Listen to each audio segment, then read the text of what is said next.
যখন তোমরা খাবে তখন তাদের খাওয়াবে, অর্থাৎ যেই পরিমাণে খাবে সেই পরিমাণে খাওয়াবে, যেই পরিমাণে পড়বে সেই পরিমাণে পড়াবে। এই হাদিস থেকে বোঝা যায় যে ভরণ পোষণের দায়িত্ব একজন পুরুষের, মহিলার নয়। ঠিক তেমনই আরেকটি হাদিসে যে আবু সুফিয়ানের স্ত্রী রাসূল সাল্লাল্লাহু আলাইহি ওয়াসাল্লামকে শিকায়ত করছেন নিজের স্বামীর বিরুদ্ধে যে আমার স্বামী ঠিকঠাক খরচ দেয় না নিজের সন্তানের জন্য এবং আমার জন্য, ঠিকঠাক খরচ দেয় না, খুব কৃপণ মানুষ সে। তো এমন ক্ষেত্রে কি আমি তাকে না জানিয়ে তার পকেট থেকে টাকা নিতে পারি?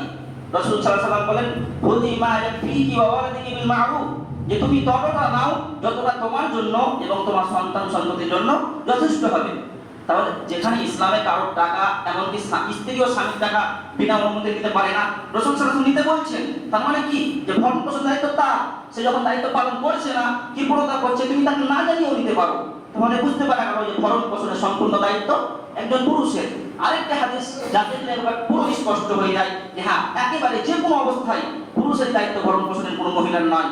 রাসূল সাল্লাল্লাহু আলাইহি ওয়াসাল্লামের হাদিস, তুফিয়া রাসূলুল্লাহ সাল্লাল্লাহু আলাইহি ওয়াসাল্লাম ওয়া দিরউহু মারহুনাতুন ইনদা ইয়াহুদিয়্যিন বি30 সাআন, যে রাসূল সাল্লাল্লাহু আলাইহি ওয়াসাল্লাম মৃত্যুবরণ করলেন এমন অবস্থায় যে তার যুদ্ধের যে পোশাকটা ছিল সেই পোশাকটা একজন ইহুদির কাছে বন্ধক ছিল, গিরবি রাখা যেটাকে বলে, বন্ধক রাখা ছিল 60 বা 30 সা জবের বিনিময়ে।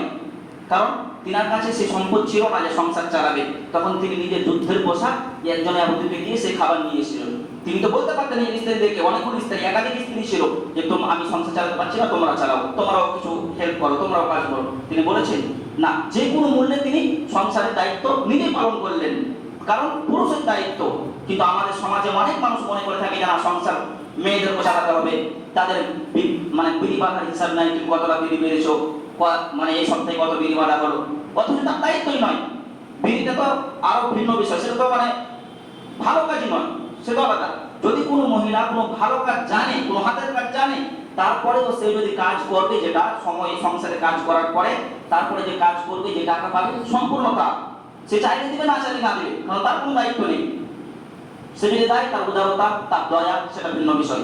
সম্পূর্ণ হাদিস এবং কোরআন থেকে বুঝতে পারলাম, রাসূল সাল্লাল্লাহু আলাইহি ওয়াসাল্লামের জীবন থেকে বুঝতে পারলাম যে ভরণ পোষণের দায়িত্ব একজন পুরুষের, মহিলার কখনোই নয়। দ্বিতীয়ত, রাসূল সাল্লাল্লাহু আলাইহি ওয়াসাল্লামের জীবন থেকে যে শিক্ষা পাওয়া যায় তা হলো নিজের স্ত্রী, নিজের সন্তান সন্ততিদের